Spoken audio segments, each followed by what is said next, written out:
You never know what's going to inspire you or motivate you to get anything that you want in life done.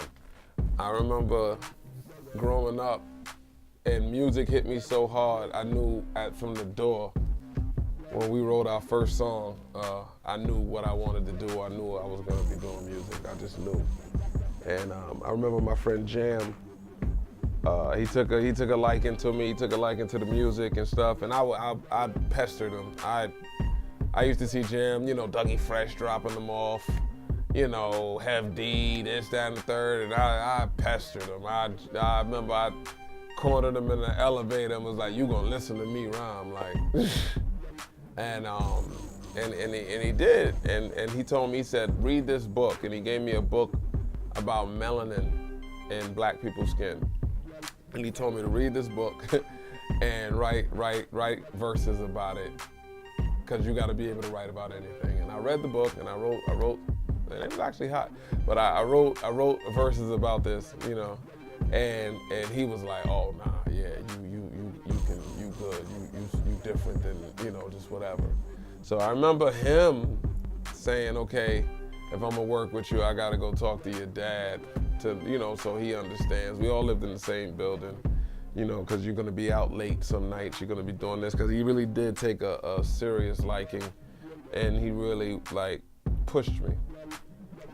And I remember going to see my dad. My dad is in the living room drinking his Jack Daniels, or his Remy, sitting in his favorite chair. And Jam's like, "Mr. Green, your son, he got this talent. He can really rap." And my dad's sitting there shaking his glass back and forth. I'm hearing the ice crinkle, everything. And my dad said that I didn't have the rapper-nell to be a rapper. And I just froze for a second, because that's not even a word.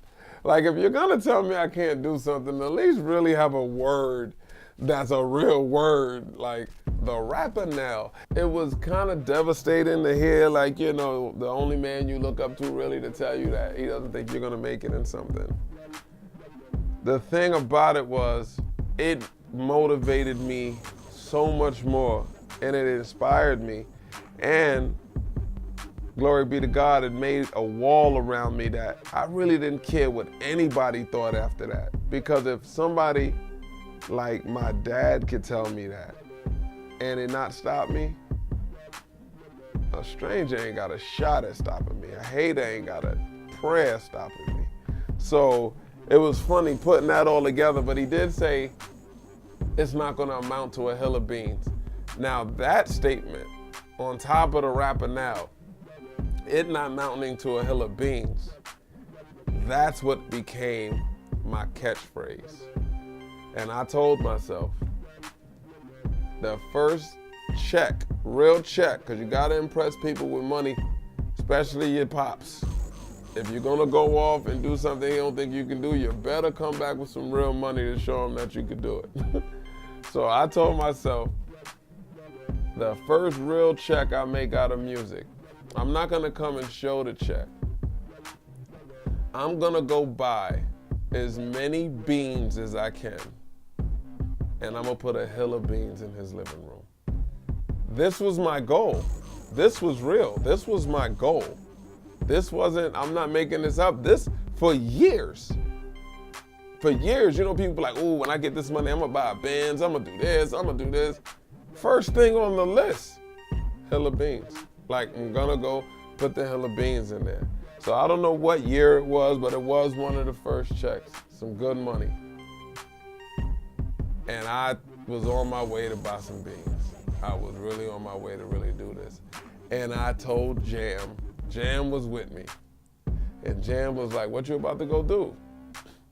And I said, "I'm about to go buy a hill of beans and put it in my parents' living room." And he told me, "If you go do that right now, I'm gonna beat you up like I never saw you before." And I was like, "What?"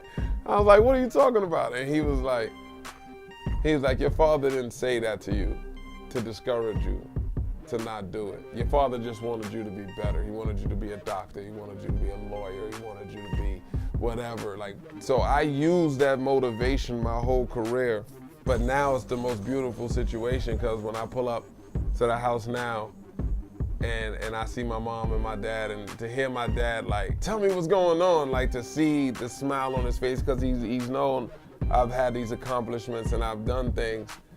So if I would have did that hill of beans, that would have been the only thing he's ever saw from my career, and I'm glad that he didn't see that. I used that negativity, which was in the form of love, to fuel my passion and keep me driven. And that's what a father's supposed to do anyway. So, Pops, and this is close to Father's Day. I'm a father now. Happy Father's Day. But use what you need to use to keep you motivated and driven. But don't always confuse it for hate or resistance, like, cause sometimes it's love coming at you just in a different way until you're old enough to understand it.